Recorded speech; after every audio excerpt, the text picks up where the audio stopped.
You're listening to the Nutmegged Arena by the Nutmeg Assist. Hello and welcome to another episode of the TNA podcast brought to you by the Nutmeg Assist. Myself, Ritvik, the host for the show.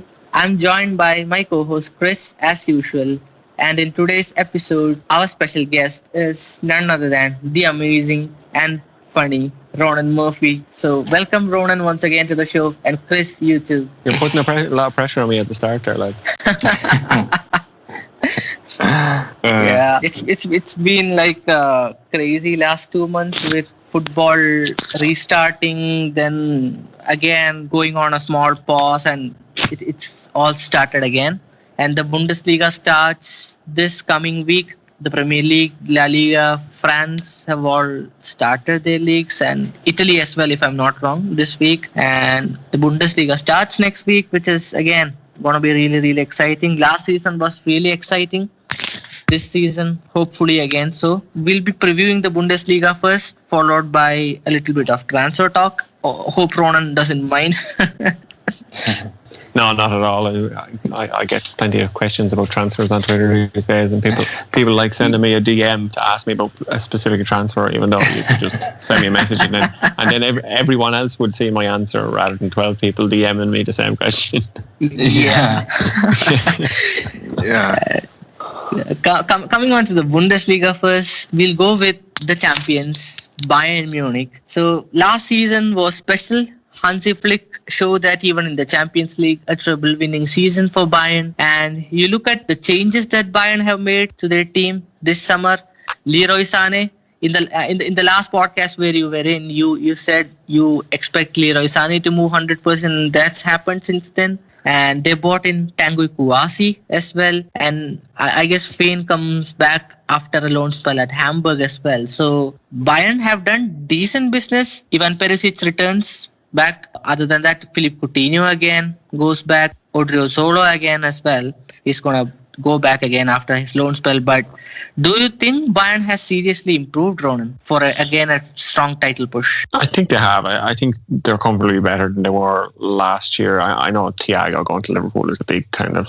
Manchester United was even mentioned this weekend, and there was talk of Chelsea once upon a time, but I know that's the big kind of doubt at the moment, and Alaba's contract extension probably will happen, you would imagine, even though Ole Hoeneß has come out in public and kind of said that he's looking for too much money. But I think Bayern will agree a contract extension with him because he wants to stay. It's just working out the finances. But even if they do lose Thiago, I think they're more than capable of replacing him. And Goretzka and Kimmich have formed a wonderful partnership in midfield, and when Thiago was absent anyway. So I don't think it's going to be that huge a blow. And Leroy Sané is kind of a difference maker player that is going to kind of push them on an extra step further, so maybe they can compete in the Champions League and in the latter stage of the Champions League for the next few years to come. So I would expect them to comfortably win the Bundesliga this season.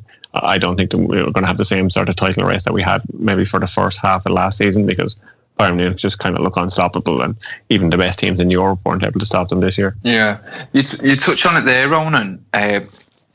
The general consensus that I've got when I've been reading between the lines, when I've been listening to, say, Karl-Heinz Rummenigge or anyone representing Bayern Munich in regards to Thiago, is that they're actually happy for him to leave, given the right price. Do you think they're looking at it now as if to say they've got the best out of this player and he can go on, given the fact that they've got a number of options in midfield? I mean, just to add, they've even got the option of, say, putting Kimmich in centre midfield and playing Pavard at right back. Do you think Bayern Munich would be happy to see Thiago leave, given that they've got the best years, given his best years and given his age? Yeah, I think that will be the long-term kind of plan, to have Kimmich in midfield with Goretzka or Tolisso maybe, and that'll be the way forward for them. And they're probably looking at a younger midfield as a result. And Thiago will be 30 soon, and he's had injury problems in the last few years, and that was kind of one of the big doubts that was being cast over whether Liverpool would sign him, and they probably didn't see him as a luxury they needed because Wijnaldum was there. But if Wijnaldum goes to Barcelona, I think that's going to be kind of the domino effect that we'll see Thiago go to Liverpool. But I think Bayern Munich they're not happy to lose him, but I don't think they'll be kind of a broken team because they're losing this player. He's not kind of an essential part of the team anymore, even though he is a world-class player on his day, and he showed in the latter stage of Champions League that he is still kind of one of the best midfielders in the world. But I think looking at his age profile, they're probably just going to take their 30 million and move on, and maybe look to buy in another young player or two with a kind of an outlook of looking at the future, like they did by bringing in the defender from PSG that you mentioned earlier, Kouassi. He's injured for the first few games of the season, but we'll probably start to see him after a couple of match rounds, and we'll start to see these kind of younger guys, Adrian Fane again, who's come back on loan after being at Hamburg. These young guys will probably get a chance, and Bayern Munich will look to build under Hansi Flick for the future, because he's known as kind of a coach that does like to integrate these younger players. So I think they kind of have a medium and long-term plan, and not just short-term plan, and Thiago would only be a short-term fix really at the moment. Yeah, and they've been actually linked with Marcelo Brozovic as well from Inter Milan. And do you think there's any chance that move might happen, if irrespective of what happens with Thiago? I think the only way it would happen is if Thiago left and they use that money then to buy Brozovic. But I think perhaps at the moment he's too expensive for him. And you see a lot of the players that Bayern Munich have been linked with over the summer. They were linked with a couple of right backs, Semedo, Barcelona. I think maybe even Max Aarons was there at one stage that was talked about, but and Serginho Dest at Ajax. These players, all of them kind of proved to be too expensive, and that was the reason they didn't decide to take the chance and keep Perisic around for another season or sign him on a permanent deal, because they weren't happy with the money that was there. So I think Bayern Munich are going to be kind of frugal in the transfer market, and they're always pointing to the problems that have come about because of coronavirus and the financial disparities between clubs at the moment. And they're not a team that usually, I know they bought Hernandez for 80 million, but they're not usually a team that goes out and kind of breaks the transfer record every summer. Like you see some teams in the Premier League that break their club record is just there for a year and then broken again and broken again and broken again. Because if you remember, kind of Javi Martinez was Bayern's record signing for a long time before Tolisso came in, and then they're just one of these teams that are very reluctant to spend a lot of money. So I think if they are going to bring in a midfielder, maybe Brozovic will be too expensive, and they'll perhaps look at maybe integrating someone a bit cheaper, or a bit younger, or even look at Adrian Fane in their own team already. Yeah, and how have the media in Germany assessed the arrival of Leroy Sané? I'm quite intrigued to know, Ron, because to me it seems like a transfer that seems to have slipped under the radar a little bit, given the fact that whilst he was at Schalke, he was sort of talked about as maybe being one of Germany's hottest prospects, and one of Germany's next big thing. Has it slipped under the radar because of his move, because he's come from Manchester City, as opposed to, say, making a direct move from, say, a Schalke to Bayern Munich? I don't think that's necessarily the reason. I think him being injured is probably the reason. Maybe that it hasn't been as big a move as it was, and that you had players like Kai Havertz kind of becoming the new German media darling as the young German player for the future, and then they were kind of wondering about what would happen with his future, obviously, and he's moved to Chelsea now, and I expect he'll be a huge success there. But I think that the reason that Sané maybe didn't make the headlines that he might once have had is because of that injury, and he hasn't really done anything for the past 12 months. But it still is viewed as a big transfer and a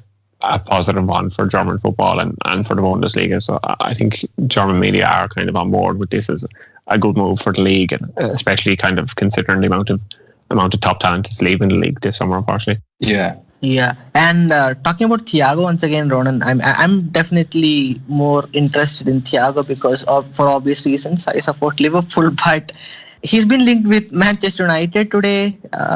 Do you think there's any substance to that rumor, or do you think it's just a ploy to get Liverpool to pay 30 million or 35? I would say there is substance to it, because Manchester United are always interested in these sort of players, these kind of top talents, and regardless of what age they are. I know Solskjaer is kind of building a younger team at the moment, and Van de Beek is kind of on the high side of even the age profile they're looking for, and he's not even in his mid-20s yet. So I know Manchester United, like in the past, they would jump at the chance to sign a player like this. So it's no surprise they're being linked at the moment, and he is someone that definitely could improve their team. So when a player like that is available for 30 million, you'd kind of be crazy not to look at him, and you would wonder why more teams aren't interested as well as Liverpool. But it seems that he's told his Bayern teammates that he wants to join Liverpool, so maybe that's why other teams haven't bothered making a bid for him. Yeah, fair. And talking about Bayern's title rivals, probably Dortmund, Mönchengladbach, maybe Leverkusen as well, and Leipzig. But we'll come to Dortmund first. You look at the summer business they've done.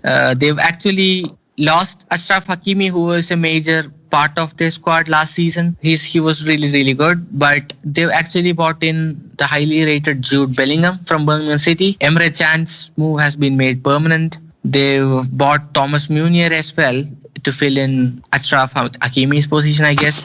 And they've also brought in the highly rated Rainier from Real Madrid on loan. So do you think this is probably enough for Lucien Favre to give Bayern a push, or do you see Lucien Favre again losing the plot this season and probably getting a sack? I'm not sure he will get the sack. I think it's a good enough team to maybe do something, maybe win the German Cup. I don't think anybody's going to beat Bayern Munich to the title this season, but he's kind of strengthened. He's strengthened as well as he could be. Hakimi seemed to be out Borussia Dortmund's price range too, and that was the reason they didn't go for him. He ended up at Inter. But Munier, he's not the most offensive of fullbacks, so he probably will fill a similar role to Hakimi in providing maybe assists and plenty of opportunities in attack, and leave Borussia Dortmund exposed in defence, which is something we're well used to at the moment. So it might just be a kind of a transition phase. He obviously won't be as good, but I think the addition of Bellingham is kind of a really intriguing one to see how he does. He was obviously an outstanding talent in the Championship, but it's a kind of a bit of a step up for him. So it'll be interesting to see how he progresses there. But I would kind of predict him to have a good season there, and Dortmund kind of know how to develop these young talents. That you've obviously seen it with fellow Englishman Sancho, and their biggest move of the summer is keeping him really.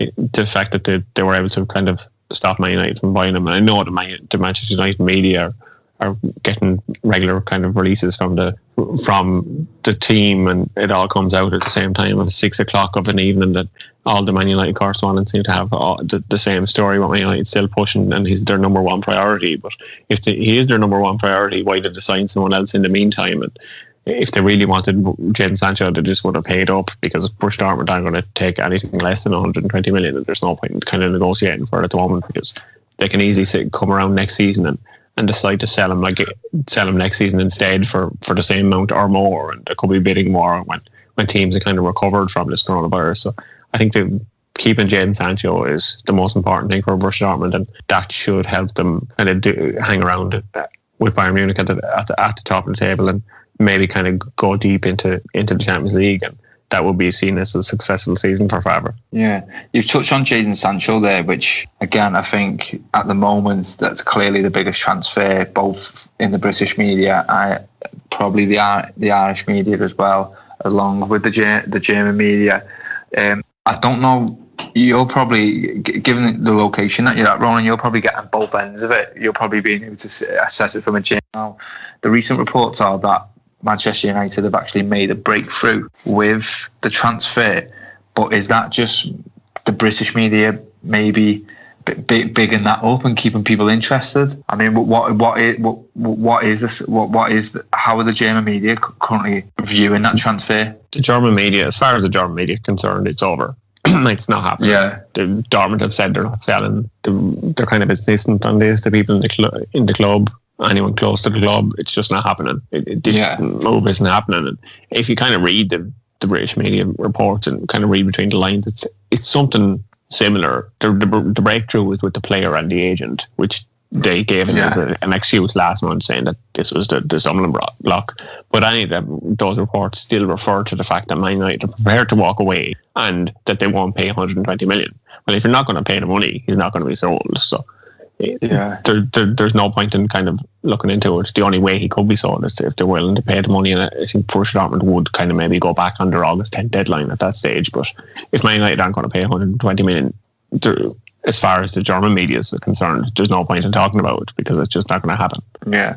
Has there been any rumours, as opposed to, let's say, I'm firmly with yourself.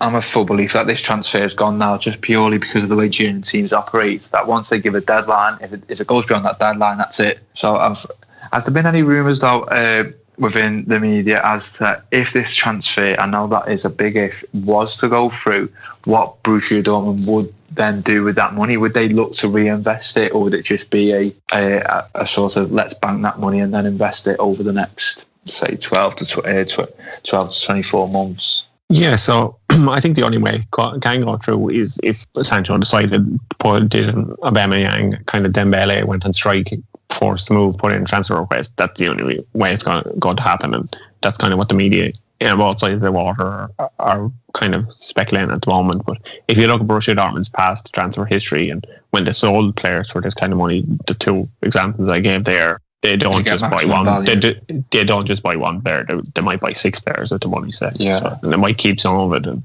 Borussia Dortmund had a loss for the quarter of something like 49 million or something like that. And you saw the Manchester United fans kind of delighted with this news. Oh, it means they have to sell Sancho. But in the kind of subsequent line, even in the press conference, the club said that this isn't a huge deal because we've been making a profit and we've made a 3-figure million profit. So over 100 million of a profit over the last few years. So we're kind of prepared for this. So it's not really a huge deal. It's obviously disappointing to lose money, but when your bank account already is looking well, you're not gonna lose too much sleep over it. So yeah, I think if they did sell him, they'd put some money into kind of repaying that loss that they have. But they would obviously look at strengthening the team and maybe bringing in more young players like Bellingham, Haaland, Gio Reyna, these sort of players that they can develop and maybe sell on for a huge profit in a few years. And maybe that's the kind of team they are at the moment. They're just a step away from challenging for the Bundesliga, and they're seen as a selling club because they're just so good at developing players at the moment. Yeah, and pretty much like Sancho, another big transfer for the summer was Kai Havertz. It was not, I guess it was one of the worst kept secrets that he would actually move to Chelsea. But again, a big transfer. I guess was it 62 million or 72 million at the end? But do you think Chelsea actually got the better deal? I think that was probably the most money the kind of both sides got as well as they could from the deal, because Leverkusen probably weren't going to get any more money from him this summer because he wanted to leave, but because of the way things are, the teams that maybe he probably would have been his ideal landing spot, none of them were in for him. So Real Madrid or Barcelona, which seemed to be what his agent and people around him were saying that they were the clubs he'd like to join, but they don't have any money this summer to kind of spend, not to that extent anyway. And Bayern Munich weren't going to spend it either. They were hoping maybe they could wait till next year and see what happened then. So Chelsea seemed to be the only team that had the money, and they have plenty of money this summer, obviously, because the transfer ban actually worked out well for them in the long run. And they were able to get around these FFP, and their owner is interested in spending money again. So I think Chelsea was the perfect time and the right player for them. And even though they had brought in a lot of other attacking kind of talent in the window, they'd be mad to kind of turn down the chance to sign this sort of generational talent that he is. So I think he's going to be a fantastic player in the Premier League. And you might even see it Monday night when he plays.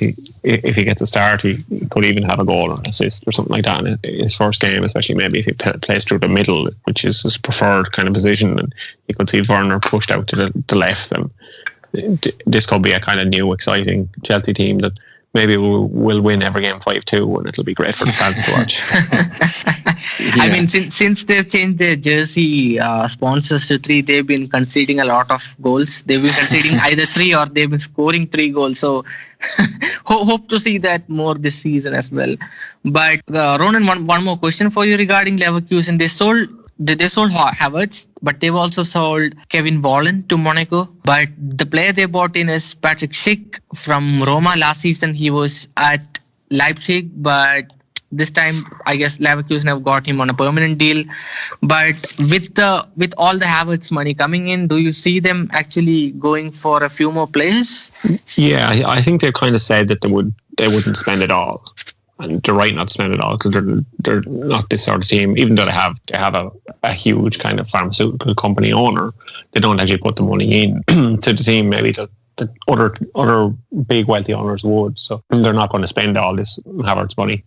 They might bring in a couple of players, and Schick is obviously one of them that they brought in, but he's more of a replacement for Volland. He's maybe the man that they hope will be the man to get them the goals, but they'll still need some assists from somewhere. So perhaps they'll move Amiri or Demirbay into that Havertz position, or the teenager Florian Wirtz might get a bit of a chance. So maybe they'll look in-house and they might strengthen in other areas. I just don't expect them to be as well placed in the table this season. I think they might fall back a bit because they won't be willing to spend that money straight away, and the players they will bring in just won't be as good because Havertz, like I said, he just is kind of an outstanding player, and everyone around the club has obviously talked about how good he is and that he's better even than Ballack was at the club. So when you're kind of speaking in them sort of terms, you've lost one of the best players in club history. It's impossible to replace for any team. Yeah, you mentioned there, Ronan, about how good Havertz is, and I suppose by Leverkusen, and you mentioned Ballack as well, just again a number of a long list of players that have gone to Leverkusen as a stepping stone and then moved on. Is there anyone being mentioned coming through the academy at the moment or coming in as the next best thing after Havertz? Yes, so Florian Wirtz that I mentioned, he played a few games towards the end of the season, and he played kind of through the middle and as a right winger, and he even got a goal, and he's only 17 at the moment, so he's kind of seen as the next big thing, and he scored again in their cup game at the weekend. I know they were only playing a 14th-tier team, but like they won 7 or 8-0 or something like that. I'm not sure exactly what the final score was, but I know they were 3-0 up after 12 minutes. It was one of these games. So yeah, it's he is seen as kind of the next thing for them, and you would imagine that the scouts of top teams all around Europe will kind of be keeping an eye on how he progresses this season, and especially if they don't sign a Havertz replacement, maybe it'll be him, and he'll be the next great teenager coming out of Leverkusen. Yeah. Also, Ronan, talking about the other clubs as well into the title race, Mönchengladbach and Leipzig. Mönchengladbach, especially last season under Marco Rosa, was really good. But again, do you think they still, because they've not made many signings this season, I guess, not very, what do you call it? They haven't really strengthened their squad as such, but they haven't lost any key players either. So do you think they're probably again ready to push for a top 4 and maybe push Bayern Munich as well? I think you can stop asking me, is anyone going to push Bayern Munich? Nobody's going to push Bayern Munich. It's just that's just not going to happen. Borussia Mönchengladbach should push Leipzig maybe for 3rd. They might push Dortmund for 2nd. Nobody's going to push Bayern Munich. But I think, like with Borussia Dortmund keeping Sancho, Borussia Mönchengladbach keeping their kind of top talent is the most important thing. That they were able to keep these players that were linked with moves away. Ginter was linked with a move away. Elvedi, Zakaria was 2, and then the front line, Alassane Playa and Marcus Thuram, they were able to keep those 2 around. So I think the fact that it's still the same team, it's still the same coach, they have this sort of continuity, they were able to get into the Champions League, they'll just be a better team because of that experience, and they just kind of should hit the ground running this season. Because they don't have these new players that have come in, so they don't really have to think too much about to get used to players. Because you see, even with Klopp in the Premier League, he always talks about how it takes time for players to adjust to the way that the team plays. Never mind playing in a different league or whatever. So that's why when he brings in a new player, it always takes a while. Fabinho is probably the kind of prime example. He's kind of undroppable now, but for a while there, kind of Liverpool fans were wondering, what's this guy all about? And you might see Naby Keita maybe come on this season. So I think Borussia Mönchengladbach have a similar sort of approach, and the fact that they already know each other so well, I think they're just going to be a force in the Bundesliga, and they should hopefully finish in the top 4. Yeah, and Leipzig again, last season, till January they were on fire, but then they lost the steam. Even the Champions League semi-final was amazing. The run till the semi-finals, but then they kind of let themselves down, I would say, in the semi-final, because they made a few individual mistakes which cost them dearly in that game against PSG. But again, for Julian Nagelsmann, this season, you said Bayern will comfortably win the league, so I won't again ask you about Leipzig competing for the title, but shouldn't they actually be targeting a Bundesliga title charge once again? I mean, from a club perspective, or do you, or I'll put it this way: do you see again Leipzig going pretty far in the Champions League? I think last season kind of surprised even Nagelsmann and the club bosses. I don't think they expected to be top for a while, and they didn't expect to be actually in the title race so quickly. I thought maybe they'd expect that Nagelsmann will take a couple of seasons to kind of put his identity and put his stamp on the team, but everything kind of went right for them until Timo Werner decided to walk out and leave Chelsea with them still in the Champions League, and so were able to kind of progress even without him, and that kind of proved the team spirit and the kind of coaching ability that Nagelsmann had, and there was comparisons drawn between how Nagelsmann had the right coaching setup, whereas Pep Guardiola overthought things kind of in the last 8, and you're looking at one of the top coaches in Europe. So I think they will be looking to maybe have another strong season, but the loss of Werner obviously is a huge one, and it's hard to replace that amount of goals. And Hwang Hee-chan has come in from Salzburg, and it's a lot to expect from him. His first league in the Bundesliga, he's only 24, and it's a big burden to place on anyone's shoulders. And Schick, like you said earlier, has gone to Leverkusen, so they have to look for replacements for these guys. And it's going to be harder for them to finish second or try and to look at a Bundesliga run, but maybe that is something that will be in the next few years, because they probably are the team, maybe apart from Borussia Dortmund, that are in the best position to do anything to end this Bayern Munich dominance. And Dayot Upamecano as well, Ronan. I mean, he's been linked again with a lot of clubs. He's one of the best young centre-backs in the world right now, without any doubt. But there's been some talk of him having some release clause against 60 million, if I'm not wrong, which will probably get triggered, which can be triggered from next summer. So again, do you see Upamecano staying another full season, or what's the whole take on Upamecano basically? Yeah, I think clubs are definitely interested, but it is going to cost 60 million, like you're saying. I think the release clause next summer is 42 million, and that's the 60 million fee is coming because that's what they think they might be enough for them to move this summer. But it's a lot of money for any team to spend this year when the money isn't there for a lot of teams. So that's probably why he signed the extension. And you might have a Timo Werner situation where he will leave for the release clause last season or next summer, like Werner signing a new contract last summer, but everyone kind of knew he was just hanging around for another extra year. So that's probably what's going to happen with Upamecano as well. So you'll probably see him there for another year unless the team does decide to pay the 60 million, but it's a lot. And when you consider, actually, maybe we'll wait around a year and we can get him next summer for 18 million cheaper, it kind of is a thing that businessmen will think, yeah, maybe this is the approach to go for, and we'll see how we get on in the meantime without him. Yeah. And whilst we're on Leipzig, Ronan, what did you think of Nagelsmann's suit in the semi-final? I wouldn't have worn it myself now, and I might have. I probably wouldn't even recommend it as curtains in my grandmother's house. Yeah, I've got to say, I was really impressed with Leipzig against Tottenham in a knockout stage, and I was even more impressed with them against Atletico Madrid. But I thought they flattered to deceive a little bit against PSG, and I think they got away with it because of PSG's status. And I know there's a couple of individual mistakes there that's contributed massively to that scoreline. But I thought tactically the game was set from about 10 minutes. And I thought Nagelsmann, he is one of Europe's brightest coaches. We know he's one of Europe's brightest tacticians.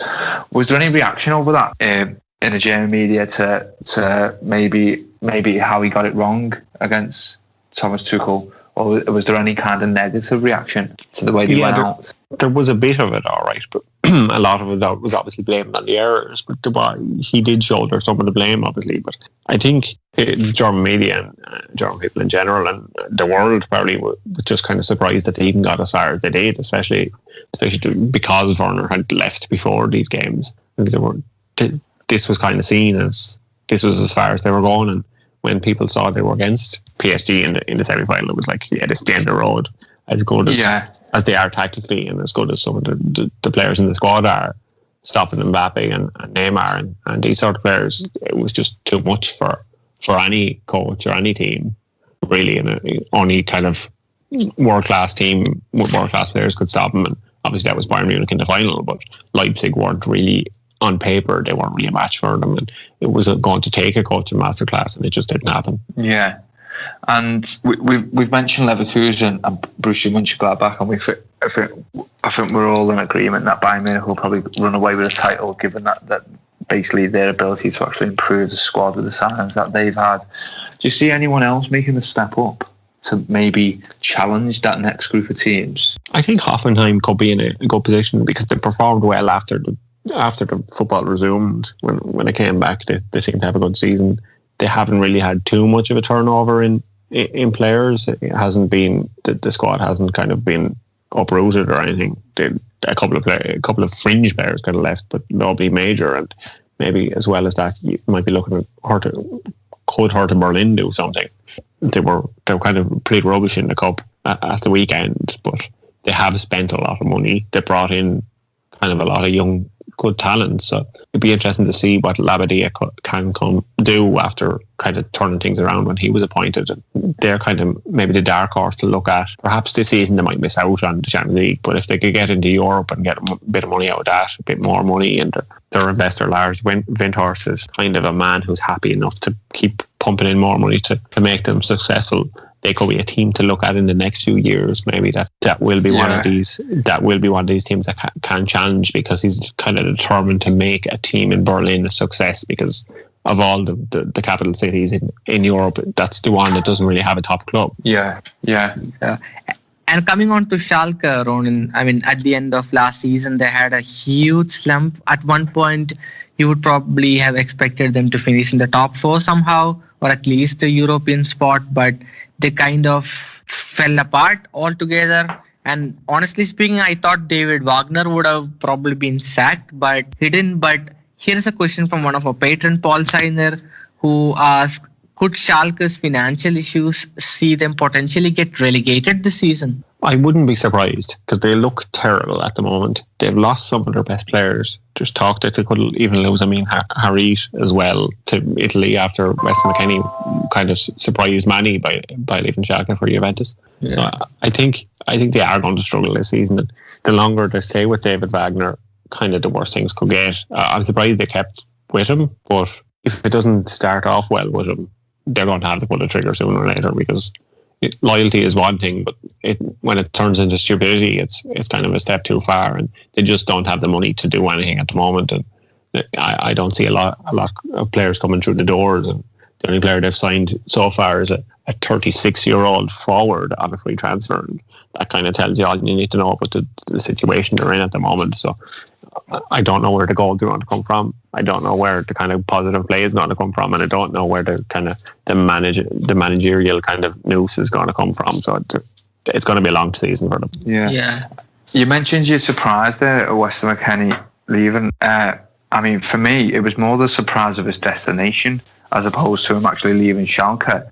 Are you surprised that he went to Juventus? And do you think that's actually the best move for him? No, I am surprised he went to Juventus, because he was linked with teams like Southampton, which probably would be a good fit for him, because he is that kind of hard-working midfielder, and he would fit a Ralph Hasenhüttl kind of side, and he could have stepped in instead of Højbjerg. But Juventus seems a big surprise for me, because like I said, he is a hard-working player, but he just doesn't seem like an outstanding player yet. Probably because he's too versatile, and he's played in so many different positions for Schalke that he hasn't had the chance maybe to make one role his own. And he probably will be this kind of utility player, this Swiss Army knife kind of player for Juventus that can fit in different roles. And I know he had a good game in his friendly debut, but they only played a Serie C side, so there's no point in reading too much into that, but He could prove to be a huge success for Juventus, but it's kind of hard to see him at the moment being anything more than maybe a similar sort of player to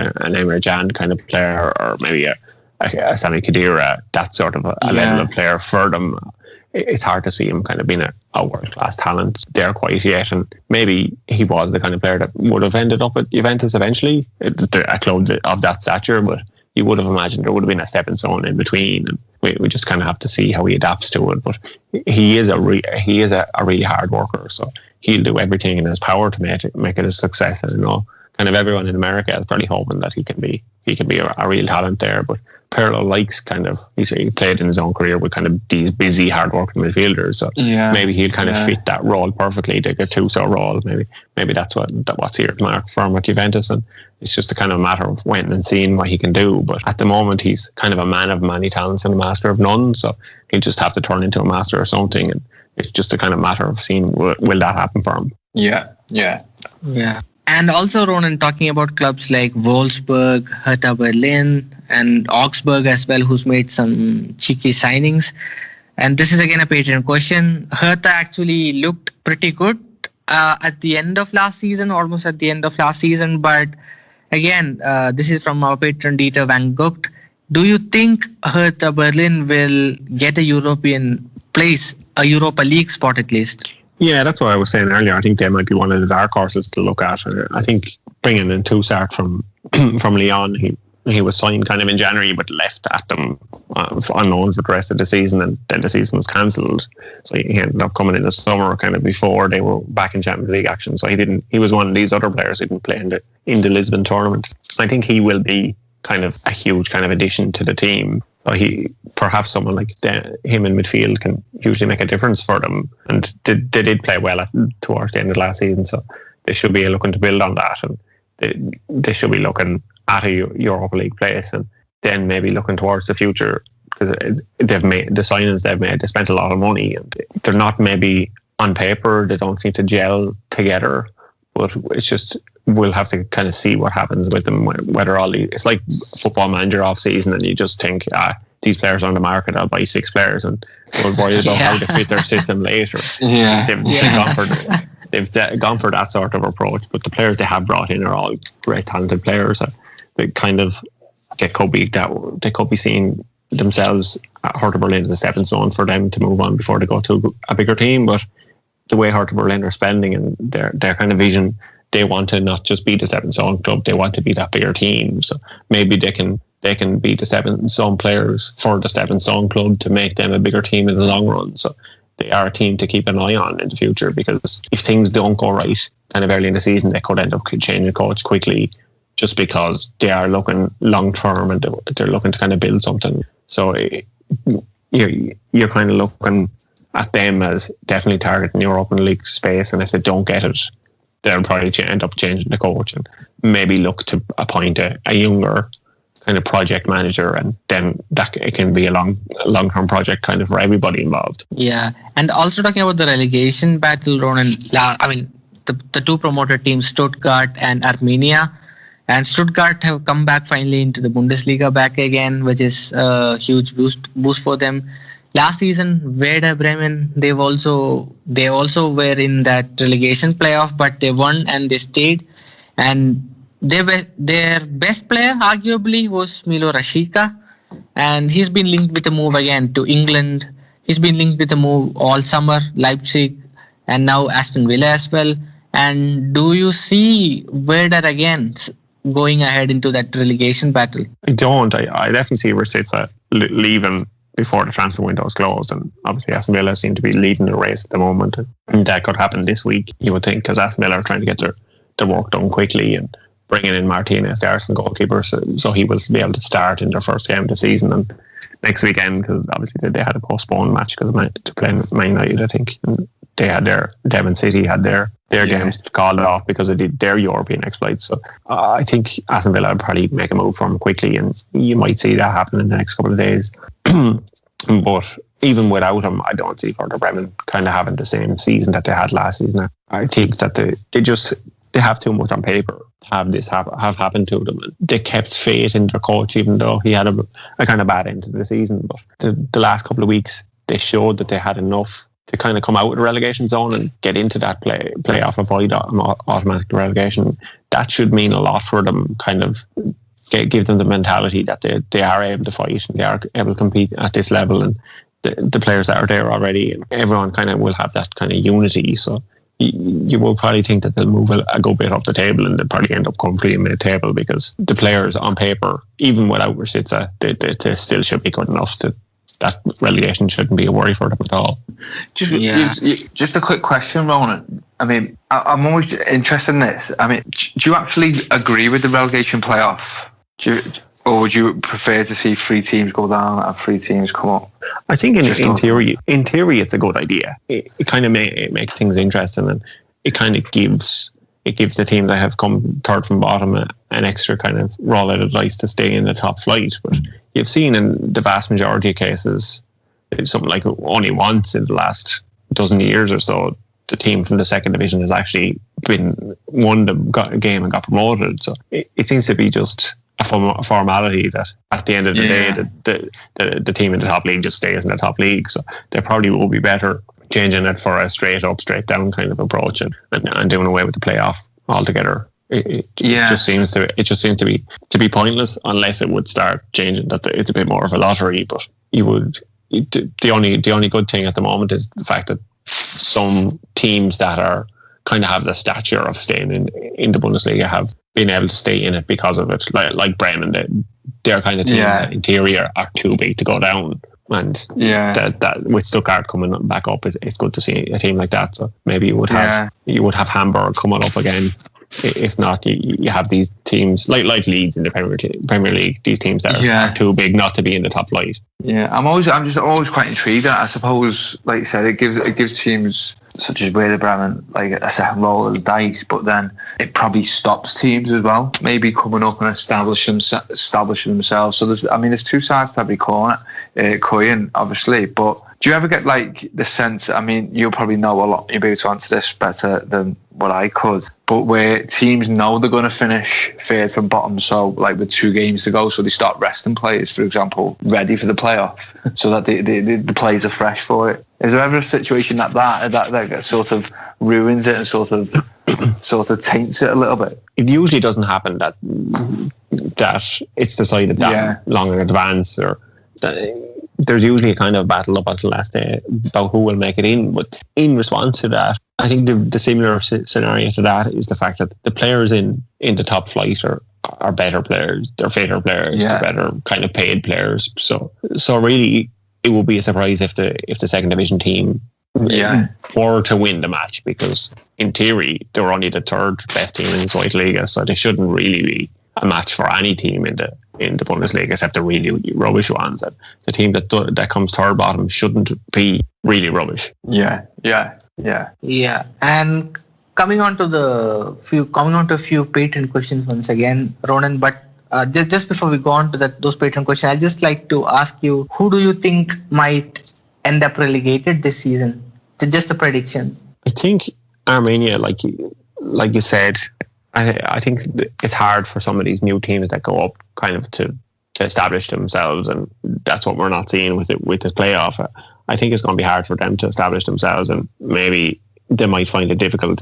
I know that they came top of the second division last season, but they just aren't as good on paper. They're not as used to playing at this level as Stuttgart are, maybe. So it might be difficult for them, and you probably have to look at Mainz as well. They didn't have the best season last season, and they haven't really done too much in the transfer market that's really going to excite you. So it could be a hard season for them too. And Augsburg maybe will be the next one, even though you said they had a few signings that intrigued you. But I think losing the likes of Phillips Max could be difficult for them, and they are kind of only narrowly avoided the relegation playoff last season anyway. So they could be another team that will be in the running for the bottom 3. Yeah, fair enough. And coming on to the patron questions again, these are prediction kind of questions again. I mean, this is from our patron Dieter Van Gogh. Again, for prediction type questions. First one, who do you think will score the most goals between Haaland and Lewandowski?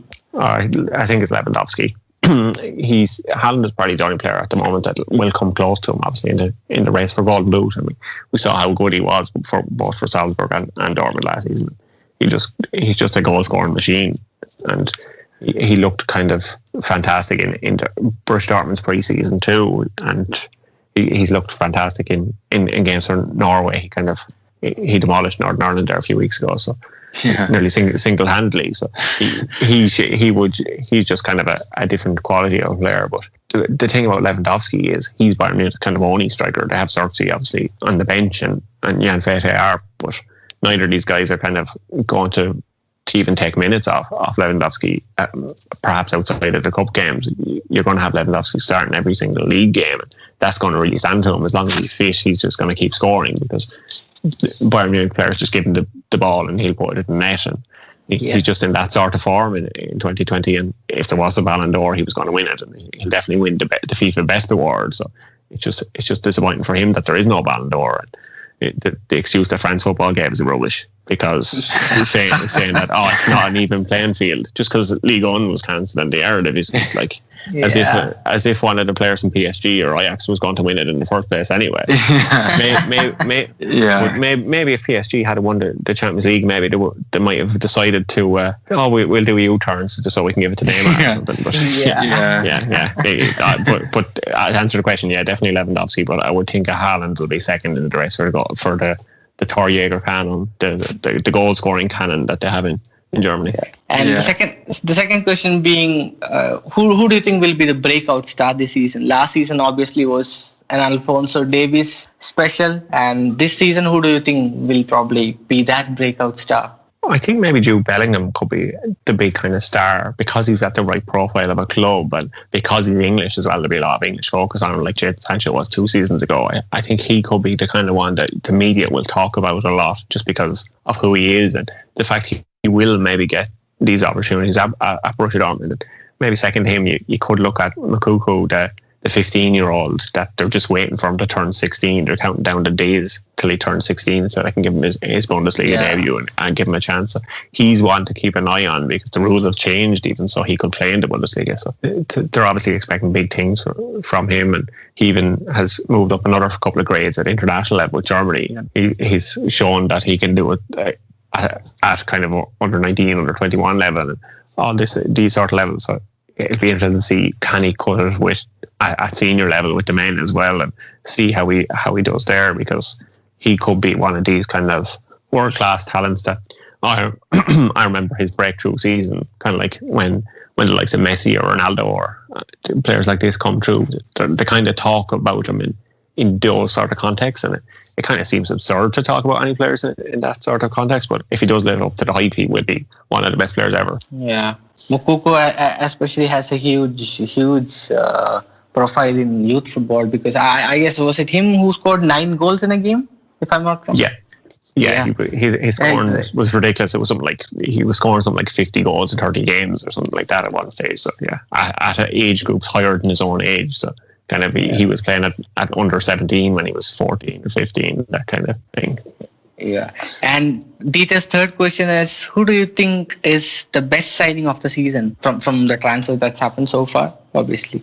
I think the obvious answer there probably is Leroy Sané. I think he is just going to be a fantastic addition to Bayern Munich, and he should make a huge difference for him. But I do like the look of Schick at Leverkusen, just to see what he can do.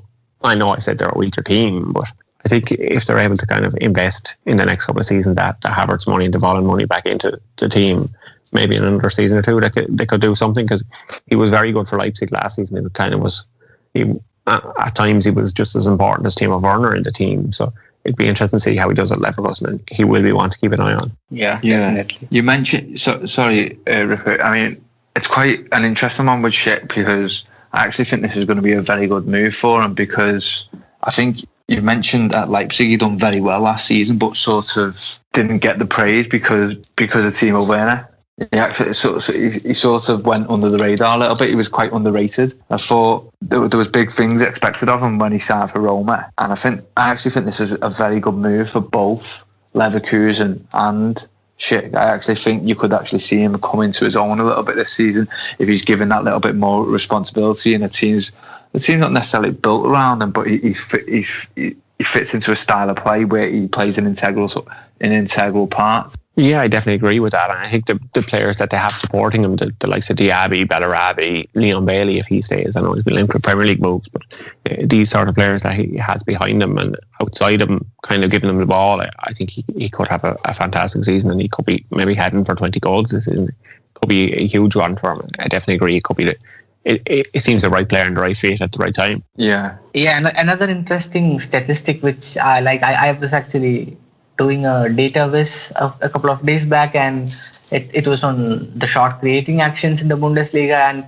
I saw that Moussa Diaby was way up in the chart. So he's really creating a lot of short attempts, and I think if he provides the same kind of service and if he creates similar situations for Schick, I think it's going to be a really interesting partnership there with Diaby, Schick, and even Leon Bailey as well coming into the mix. So it's pretty much a fair and I think a very good pick for a signing of the season as well.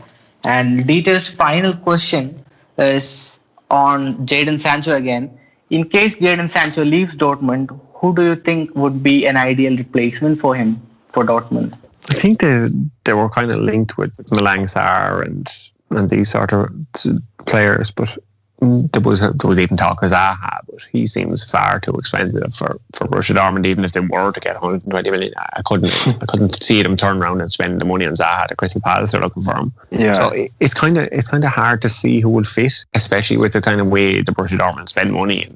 They don't usually spend more than 25 million on a player. So what you could see is just them progressing with the players they have, and maybe Gio Reyna and Torgan Hazard and Julian Brandt could fit these kind of wing roles, or Marco Reus, if he fits, could play on the left side of a tree, and Renier on loan from Real Madrid. They do have these players that could just kind of fill a role, and they could just kind of rotate their front three and see how things go from there. So perhaps it might be a case of that they won't replace them immediately and just see how things go, and look in January or look next summer at someone that could fill that role, and maybe look to the future and buy another teenager or give other young players a chance and see how that progresses. Yeah, pretty much fair again. And you already answered our other patron Paul Siner's question on Leipzig, whether they would be able to replicate their last season's form without Timo Werner as well. So that you already answered that previously in this podcast. But moving on now from the Bundesliga to general transfer talk. And I just wanted to bring a name before I want to ask you a few of your picks on probable transfers to happen in the next month. But a name which probably caught my attention was Sorloth, who had a spell at Crystal Palace, if I'm not wrong, and did not impress so much in the Premier League. But since moving, he's been a really, really good player. Fenerbahce, if I'm not Fenerbahce or Trabzonspor, I'm not sure. Trabzonspor, yeah. Yeah, Trabzonspor is the one. Yeah, in Turkey, and he's been linked heavily with Leipzig and also in the Premier League recently with Tottenham. I don't know what Mourinho is planning to do here with Sorloth, but do you think he's going to move to Germany, or do you think Spurs might kind of get him? Yeah, well, the Trabzonspor president came out and said that they were in negotiations with Leipzig, Tottenham and Crystal Palace on the future of the player, so it'll be interesting to see what happens. So he's owned by Crystal Palace. He's on loan at Trabzonspor, who have a 6 million purchase clause if he plays a certain amount of games this coming season for them, which obviously he hasn't. So it seems a bit messy that he's for sale. So I think everyone in Crystal Palace and Trabzonspor are trying to get the most money each of them can get for this deal, because obviously Crystal Palace want more than 6 million if he's going to be sold for 25, and Trabzonspor want some money basically, because they should be able to make a 19 million profit on him essentially. So they both kind of want some money, so they have to come to some sort of agreement depending on who is interested, who ends up making the bid for him. But Mourinho, he didn't deny that they were in for him. He was asked in his press conference after their loss to Everton, he was asked about him, and he said, well, if that's what's being said, I'm not going to deny it, is essentially what he said. So it'll be interesting to see who kind of makes the move for him there. But Leipzig, I suppose he would fit a role, and they are looking to replace Schick and Werner, and they brought in Can, but they still have kind of space to fill in. So it kind of is up in the air. Does he want to be a starter at Leipzig, or does he want to play in the Premier League, prove himself in the Premier League, where he probably won't be a starter at Tottenham? So it's kind of up to the player, really. It could be very messy. There's only one destination there, though, isn't it? If you're a young player looking to actually make something of yourself, you can go to Tottenham and you can play second fiddle to Harry Kane and play basically in similar circumstances to what he did with Crystal Palace under Roy Hodgson, as basically play in a defensive team. Or you can go to Germany and play in a club that is renowned for producing and improving players, and under a manager that is, well, like I said before, very sort of innovative. I mean, he's got to be going to Leipzig if he had the choice. You would think so, and you would think it wouldn't be as big, maybe a step up as going from Turkey back to the Premier League, where he maybe didn't cut the mustard the first time or wasn't given the chance to. You would think he would be able to prove himself a bit quicker in the Bundesliga than he would as second fiddle, as someone who's only getting minutes here and there for Tottenham. It would be hard to kind of to prove yourself as the quality you believe yourself to be. So you would imagine he would want to go to Leipzig, but obviously the money that would be on offer and the prestige of playing in the Premier League and maybe playing in Tottenham Stadium could be kind of too much for him. So it's just kind of a matter of waiting and seeing what he wants himself and how the deal develops, because there could be kind of huge problems between Palace and Trabzonspor over this, because who knows what's going to happen, because Trabzonspor kind of need the money. So it seems unlikely that they would think, we'll keep him around for a few months to play him in this amount of games, so we're forced to pay the 6 million if they don't even have 6 million in the first place to sell. So it could be very tricky. So this transfer is similar to sort of, say, Luka Jovic, while he was at Frankfurt. Was he on loan from Benfica? And then so it was a similar situation to that. I just want to build upon our patron's question there about Leipzig, Ronan, if that's okay. Given like the situation that they're in now without Timo Werner, is there a chance that the season could go pear-shaped without him? Is that are they struggling to replace him, or is it sort of are they looking at this in an optimistic way? I wouldn't think so, because I don't think they expected him to get over 20 goals last season. I don't think they expected the season that he had, and they probably didn't expect it themselves. So I think if they fell back to 4th or 5th or even 6th or 7th, as long as they get into Europe, I think it will be seen as a half-decent season, and they can just pinpoint, how are we meant to replace all his goals, kind of. And Hwang Hee-chan obviously should be able to get some of the goals that he was able to get. So I wouldn't say that they're going to have a dreadful season. They'll find it a lot more difficult, but they still should be all right, because, like we said, they have a coach who knows what he's doing. And looking at the job he did at Hoffenheim before, and they didn't have kind of world-class talent, but he got the best out of each and every one of them. So he was able to do that even half as good as Leipzig. They still should be in Europe again. Yeah.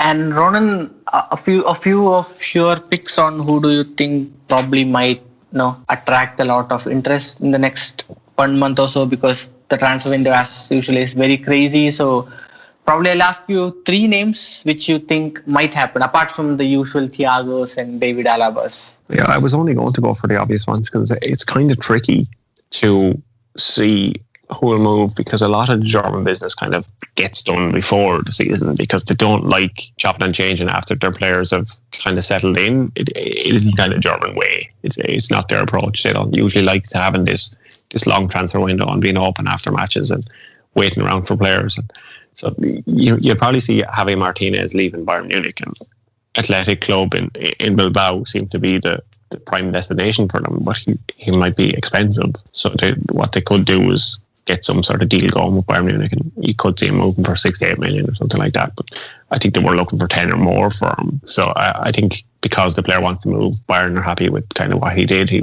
was the record sign at one stage when he did come in, but he's kind of done everything, and he'll be rewarded by being allowed to leave to go to the club that's kind of in his heart. So I would expect that move to happen. I don't see Alaba leaving.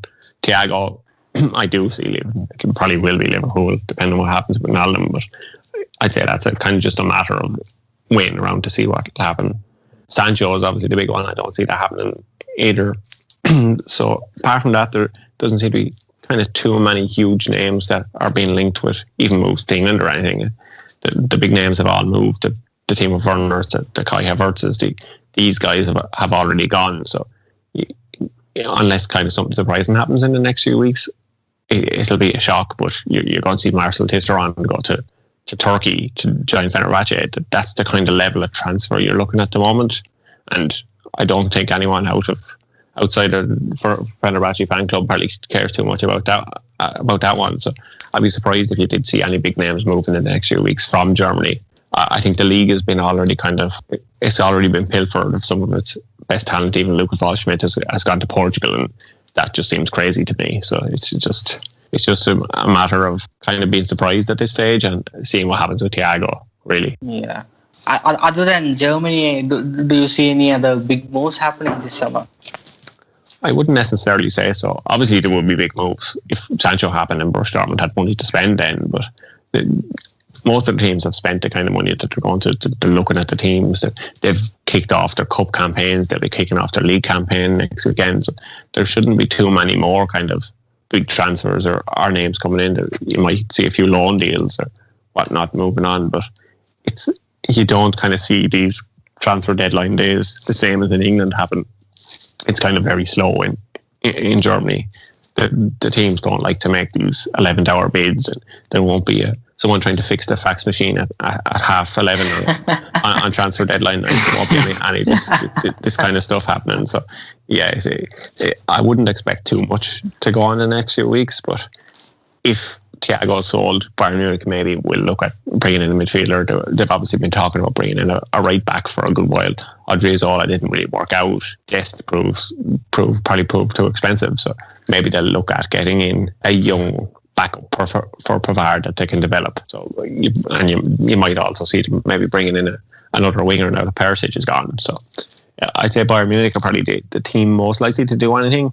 But that depends on what happens with Thiago and how soon they can get the money and then turn that around into maybe spending. Or what you could see is happening is last season when they were running out of time and they missed out on Sané, that they decided, we'll do late loan moves for Perisic and Coutinho. That worked out very well for them, but didn't turn into permanent deals. So you might see another couple of maybe loans at the last minute to take wages off someone else's books, but players that could provide good depth options for Bayern. Yeah, fair enough. And do you see Uli Hoeneß actually come out and probably put out a Alaba-esque kind of remark on Thiago? I think I wouldn't think so. I think Hoeneß, because he's separated from the club, he's not involved in the day-to-day anymore. He just kind of says what he likes, and it probably suits him perfectly at the moment. But yeah. I think Thiago, everyone at the club seems to know that he's gone and they're thankful for what he has done, and there's no kind of issues there. Whereas Alaba, they want to keep him, and they're just kind of annoyed that he wants to be the team's highest paid player, even higher than Lewandowski. So I think that's kind of what's annoying him at the moment. That it would especially annoy someone like Uli Hoeneß, who was known for not giving his money away, not even to the tax man. So yeah, you can see what's winding him up there. Yeah. And just before ending the podcast, Ronan, I just want to touch upon Ireland as well. The last time we spoke, we were talking about the golden generation and stuff, but the last two results, the Nations League, again, match day 1, match day 2, they drew against Bulgaria, and then they lost 1-0 against Finland. So what's up with Ireland there? Yeah, so when you go looking for gold, when you go panning for gold, you don't find it on your first day down at the river. It takes a while. So I think that's what happened with Ireland's golden generation at the moment. I think Stephen Kenny is trying to obviously change the mindset and change the mentality and change the approach of Ireland.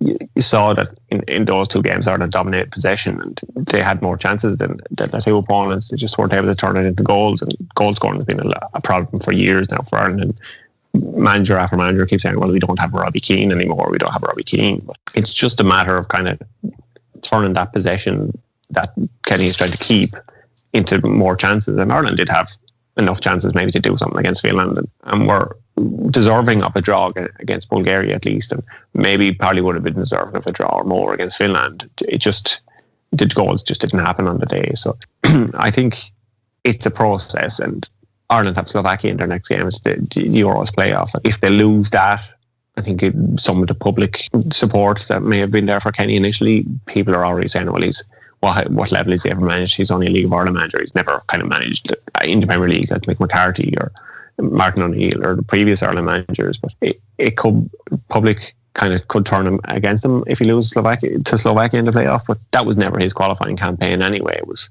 Mick McCarthy missed out on qualification, and we only ended up in the playoff because by default, because we were 18th in the Nations League and 16 teams ahead of us or something along the lines of that already qualified for Euros. So we're kind of in the playoff by default. And if Mick McCarthy had lost every single game 10-0, we still would have been in the playoffs. So yeah, it's not really Kenny's responsibility. He's trying to change things, and the route that we've been using, the kind of direct approach to put them under pressure, work hard, the big physical side, it hasn't really worked in recent years. There's no point in trying to persist with it. Obviously, we haven't been in tournaments. We weren't in the World Cup. We're kind of knocking on the door this Euro, but barely knocking on it. So I think it's just a matter of giving Kenny time, seeing how he approaches, because even Mick McCarthy's kind of Ireland team, that were one of the best Ireland teams ever, it took him something like 6 or 7 games to get his first win. And when he was trying to bring in the likes of Robbie Keane and Damien Duff, they were 2 of Ireland's best ever players and 2 of Ireland's best ever players in the Premier League. Damien Duff's a Premier League winner even, and Robbie Keane's one of the best international goal scorers of all time. So Kenny is trying something similar. He's bringing in Malumbi in midfield. He's giving more games to Connolly, bringing in Adam Ida up front. So it's going to take time for these players to kind of gel and get used to playing at international level. Because Kevin Doyle was saying recently, that ex-Wolves and Reading striker was saying recently that for his first half dozen games or so, he didn't really know what he was doing. He tried to play terrible. He was just fortunate that he scored a couple of goals, and that kind of eased the pressure and eased the limelight on him a bit. And he's saying it's just a big step up. So to expect someone like Adam Ida to maybe score in his first game or his second game is kind of untold for most international players, because he's only played maybe a handful of games at club level, and he's down in the Championship now, so maybe he'll get more games playing for Norwich, and he scored a winner for them coming off the bench, so he should get more chances. And it's just hoping that Ireland's players get fit over the next month, so the games in October will be kind of more positive, because it was evident that these players hadn't played in a while, because they kind of looked dead on their feet after 70 minutes in both games, and they were competitive games, so there was only 3 substitutions. It wasn't like there were friendlies that you could decide to change everybody. So by the end of the matches, everyone kind of looked dead out there. And even aside from the physical thing, when you haven't played matches kind of on a regular basis, you're not mentally fully there either. So by the time maybe Slovakia comes around, we'll have a bit more chance of being able to do something, and Kenny's approach maybe will kind of yield goals or yield a bit of success, and we won't just have to pray and hope for an 85th minute Shane Duffy header. Yeah, I mean, it'd be absolutely ludicrous if he was to come under pressure, even given the result against Slovakia, even if the Slovakia result went badly. I mean, it's just too early, really, to put any kind of pressure on him.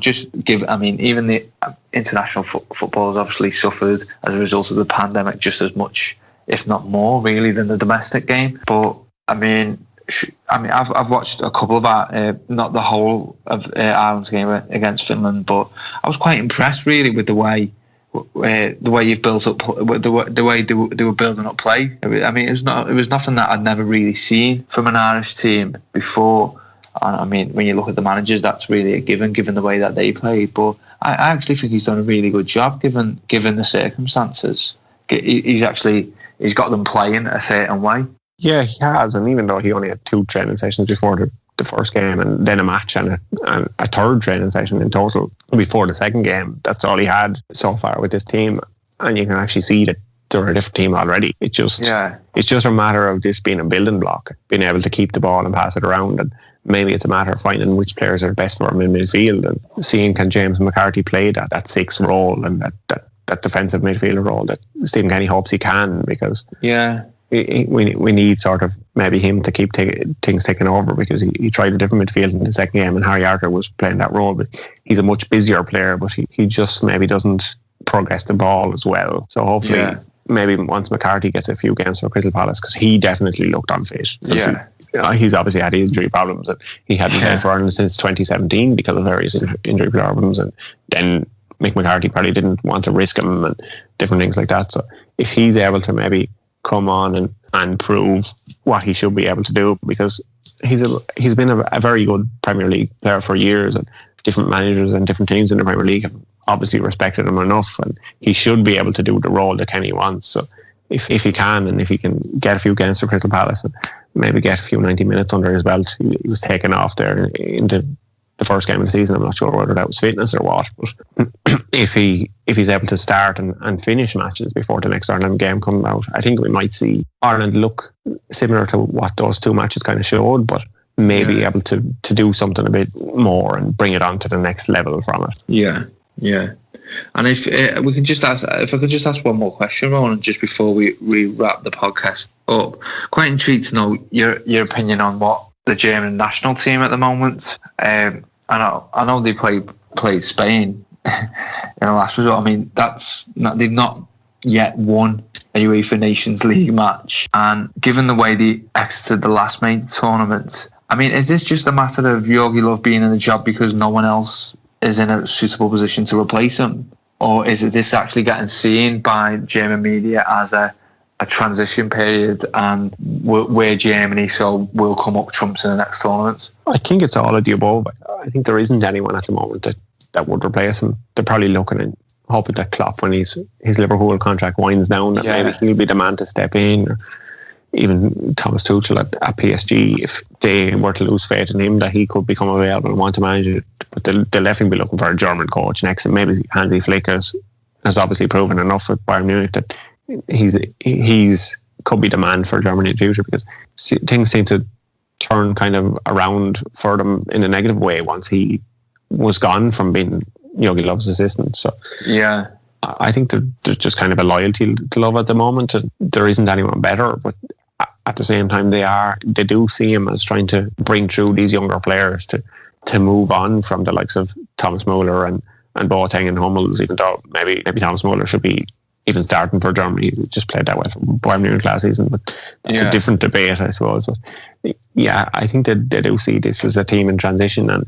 they're hoping that things can work out, that the Werner, Gnabry, Sané, Havertz front line, all kind of young forwards can work, and maybe Toni Kroos and Manuel Neuer will be the only players over 30 in the team, and everyone else kind of in their 20s. So they do see it as building for the future, and maybe making a run at Euro 2021, but probably looking to the World Cup kind of as their goal really at the moment. Yeah. Do you think they've been caught between styles, in a sense that they've gone, he sort of preferred the possession-based style at the 2014 World Cup, given the players that he has available, as where now the players sort of Sané, Werner, Gnabry are sort of fast counter-attacking players, and not sort of like to, I hate the phrase tiki-taka style of play, keep possession. They like to get on the ball, and they like to be on the front foot a little bit more and get in behind, as opposed to keeping possession. No, I think you're exactly right. I think that's it. He kind of had a style that he was going with, and it worked so successfully.